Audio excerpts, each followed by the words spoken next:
travaillé sur les conditions de réussite de l'intégration des jeunes et des moins jeunes sur les parcours d'alternance, et la problématique de laquelle nous sommes partis, c'est évidemment le constat des nombreuses ruptures qui ont lieu sur les parcours d'alternance en France, et notamment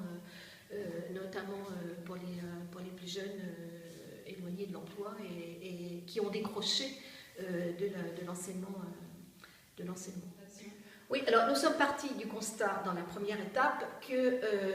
il y avait de nombreux acteurs qui étaient en mesure d'accompagner et d'assurer la réussite de ces parcours d'alternance, qu'ils étaient nombreux, mais qu'ils avaient des difficultés à collaborer parce qu'ils avaient leurs propres outils, leur propre culture, leurs propres contraintes, et que trop souvent les partenariats étaient basés sur des relations personnelles qui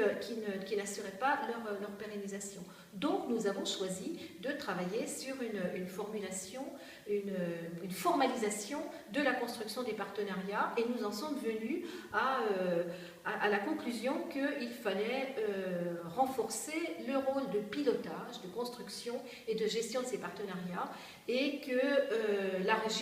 les régions étaient aujourd'hui bien positionnées et en mesure d'assurer ce pilotage. Donc pour nous, une des priorités d'action pour continuer le travail, c'est bien